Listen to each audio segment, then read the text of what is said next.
Buenas tardes. Vamos a empezar con la clase número 2 de Derecho Civil.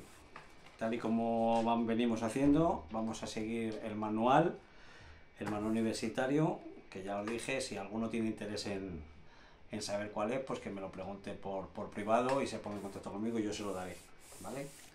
Entonces, bueno, el tema 2 se titula La norma jurídica, fuentes, aplicación y eficacia. Este tema, aunque lo estamos tratando en derecho civil, es importante porque las fuentes del derecho son similares en todo el ordenamiento jurídico. Entonces es importante que aunque lo estemos tratando ahora mismo en derecho civil, lo tengamos muy claro desde el principio porque es la base de todo lo que vamos a estudiar a lo largo de la carrera. Es una de las cosas básicas que tenemos que tener en cuenta, ¿vale? El artículo 1 del Código Civil, ¿vale? El artículo 1 del Código Civil dice que las fuentes del ordenamiento jurídico español son la ley, la costumbre y los principios generales del derecho. Esto es muy importante. Primero la ley, ¿vale? A falta de ley costumbre,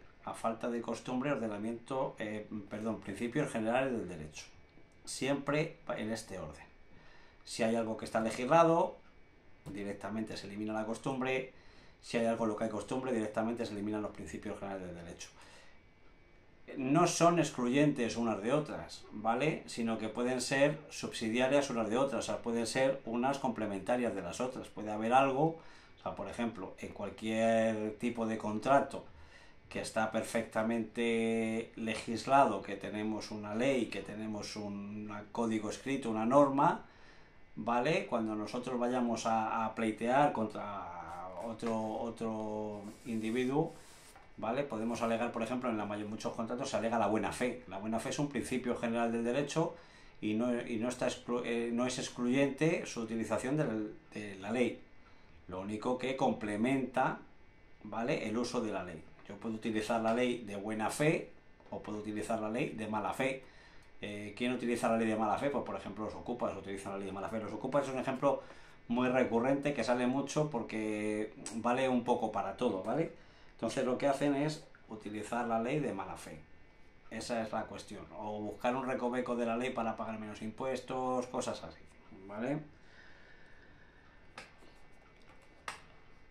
Como siempre, estamos hablando del Código Civil de Derecho Común, ¿vale? Los derechos forales establecerán lo que establezcan. Las fuentes del derecho civil foral serán las que sean en cada caso, las que marque en cada caso su ordenamiento jurídico específico de la zona a la que se trate o de donde se trate, del fuero que corresponda, ¿vale? Entonces, bueno, aquí habla pues que obliga dice la entrada en vigor de la Constitución obligó a complementar y subordinar el régimen de sistema de fuentes a los principios y normas constitucionales, o sea, algo evidente, que es que la Constitución como norma suprema, pues en fin, todas las leyes que emanen después del Congreso, en este caso las Cortes Generales, no pueden ir contra la Constitución. De hecho, pues bueno, se establece el control del Tribunal Constitucional, que es quien en última instancia interpreta esa norma para decidir si está dentro o fuera de la Constitución.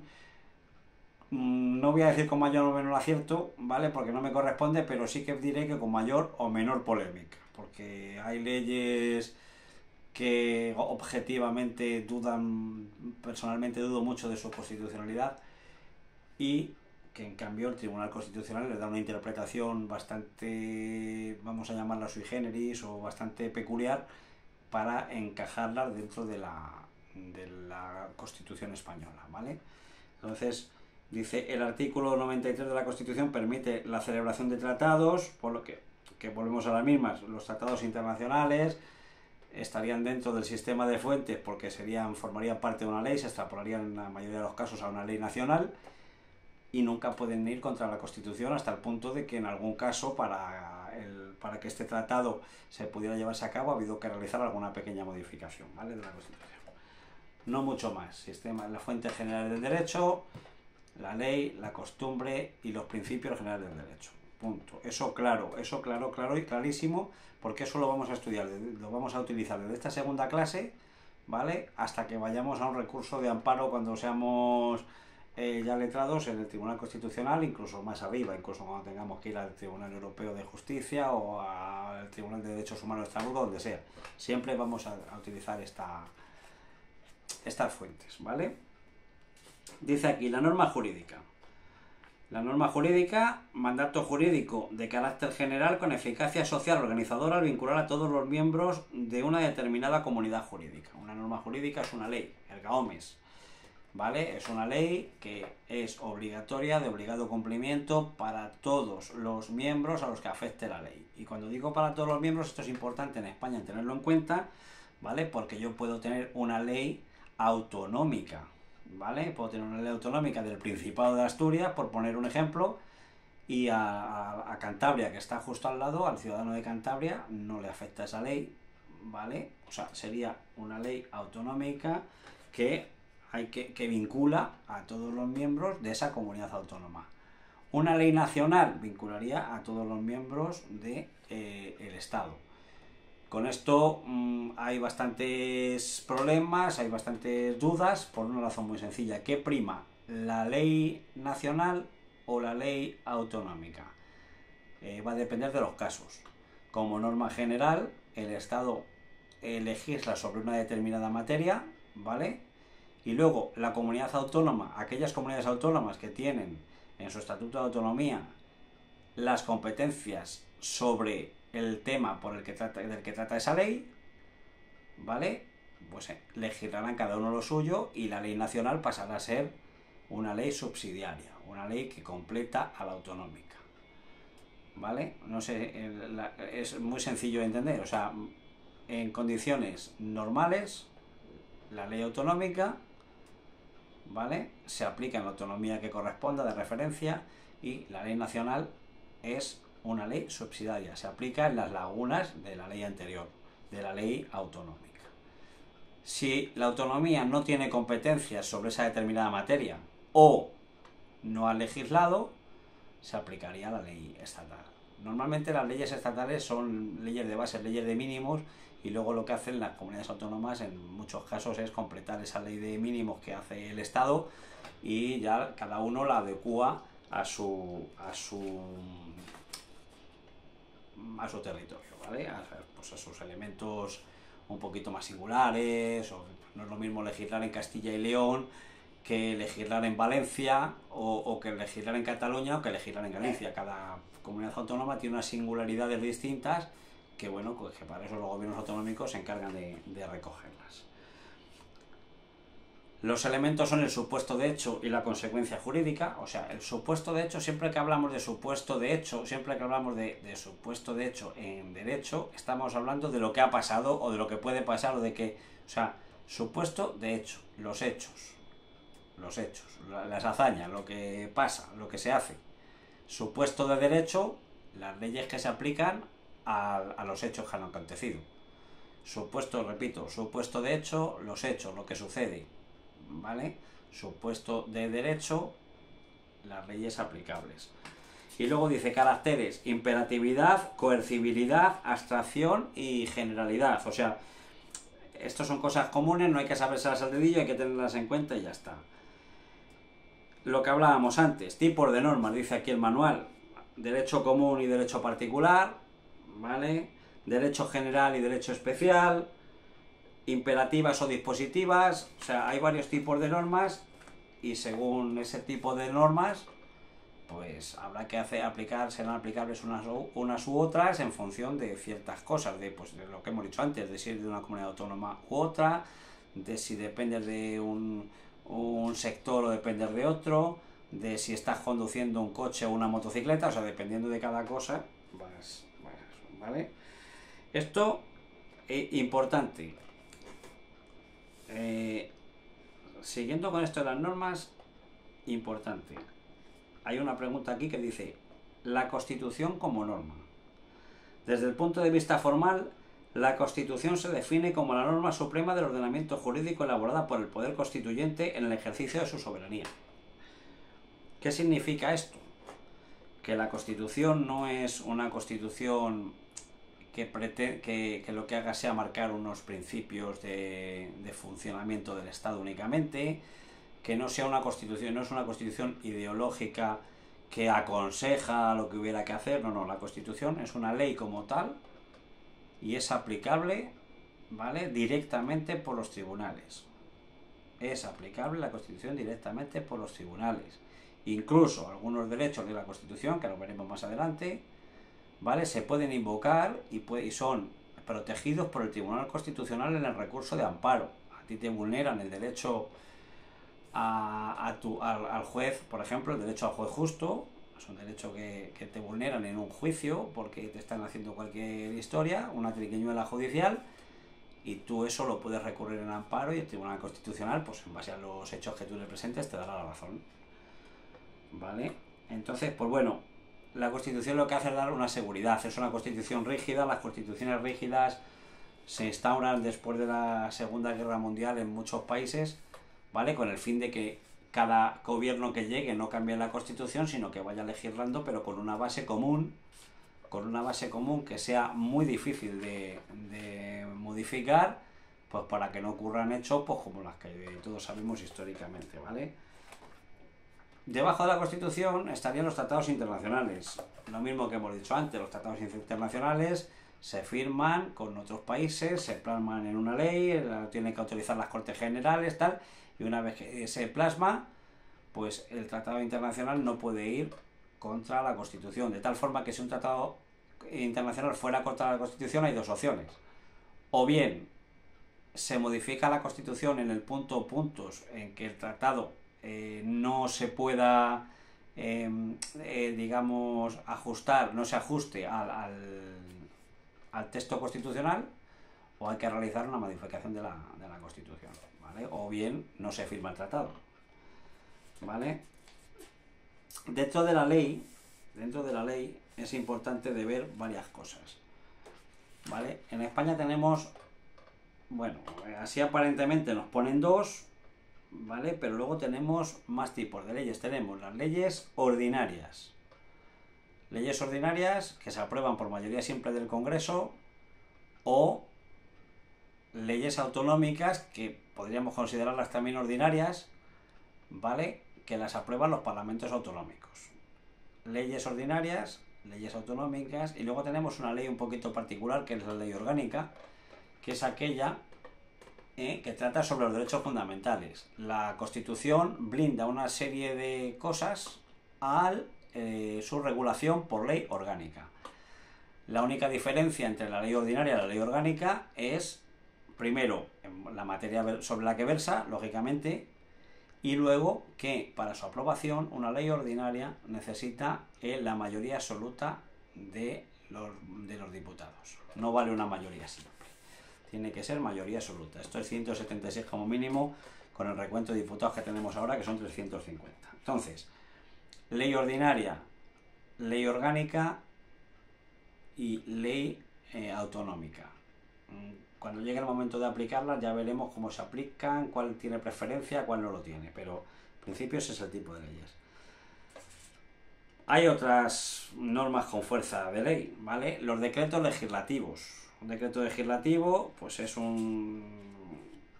A ver, hay varios tipos de decretos legislativos. Es un texto legal, ¿vale?, pues en el que pues el gobierno, por ejemplo, las Cortes Generales lo que hacen es delegar en el gobierno un texto refundido. Texto refundido del Estatuto de los Trabajadores, texto refundido de no sé qué.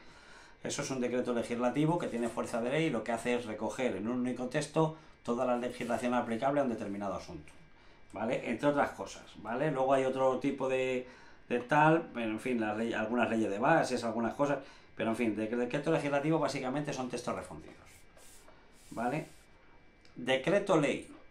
Esto lo vais a oír, lo habréis oído en las noticias 700 millones de veces, porque dice: en caso de extraordinaria y urgente necesidad, el gobierno podrá dictar disposiciones legislativas provisionales que toman forma de decreto ley. O sea, el gobierno hace un decreto ley, dice en caso de extraordinaria y urgente necesidad. Esto no se cumple nunca, ¿vale? Todos los gobiernos gobiernan por decreto ley, hacen un decreto ley, lo sueltan ahí y luego van al Congreso a que se lo aprueben, porque si no se aprueba en 30 días el decreto ley decae y ya no puede llevarse a cabo, ya tendría que tramitarse como ley ordinaria. Entonces, ¿qué hacen?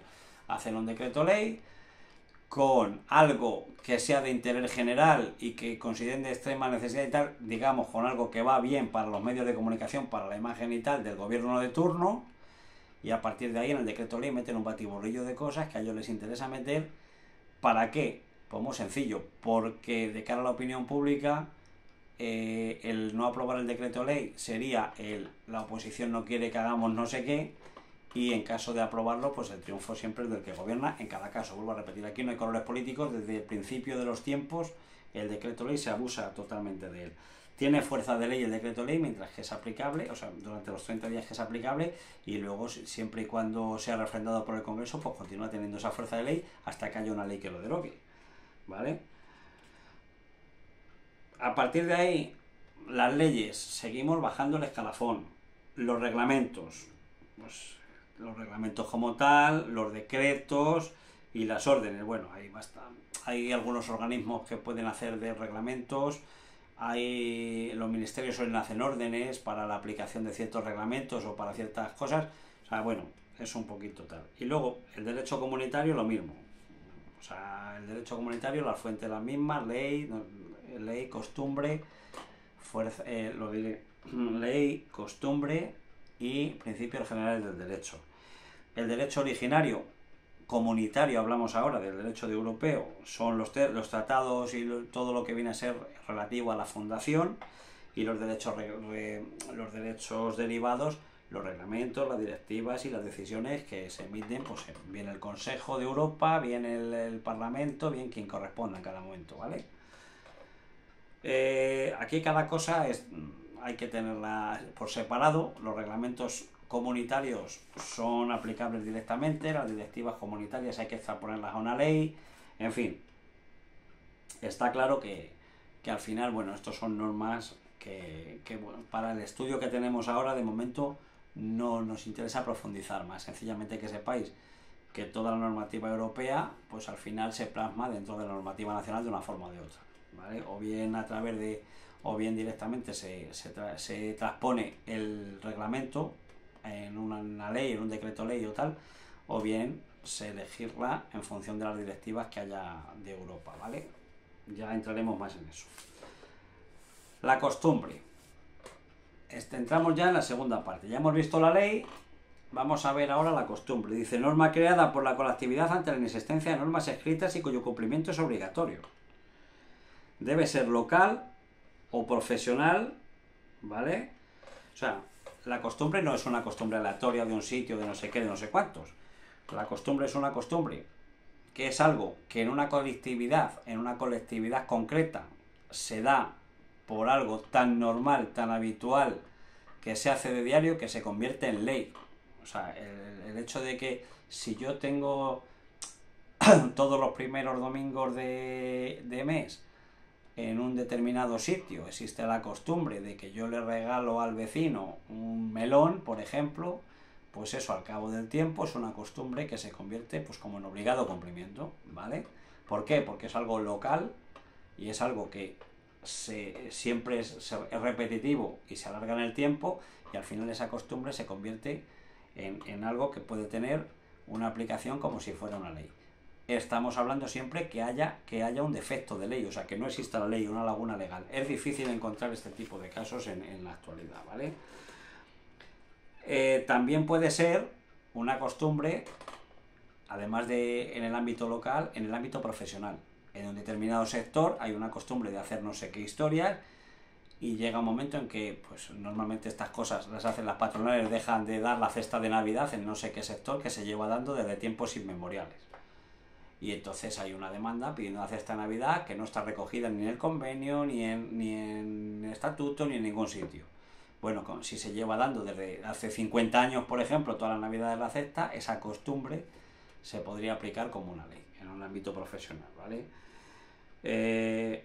Se convierte en una norma jurídica, ¿vale? Ante la falta de la misma por el hecho de la repetición. Es repetitiva, ¿vale? No tiene mucha historia. Viene aquí algo de jurisprudencia y demás, Pero bueno, que sepáis un poco lo que es. Es como una especie, es una norma constitucionaria. Todos están de acuerdo en esa norma, todos la aplican y todos la llevan a cabo, ¿vale? Sin que haya nada escrito que diga que hay que hacer. Los principios generales del derecho. A estos principios se apela casi siempre, ¿vale? Son una fuente del derecho, efectivamente. Se aplican exclusivamente cuando no hay ley ni costumbre y se aplican subsidiariamente prácticamente en todas las relaciones jurídicas. Dice, son valores o creencias fundamentales de carácter social vigentes en cada momento, lo que hablábamos antes de la buena fe. Si tú haces algo de buena fe, eso es un principio general del derecho. Entonces, cuando a ti te demandan, van a alegar buena o van a alegar mala fe, y tú vas a alegar buena fe. Eso es un principio general del derecho que nada tiene que ver con los hechos que hayan ocurrido, ¿vale? Al margen de la ley, no identifica el ordenamiento jurídico tal.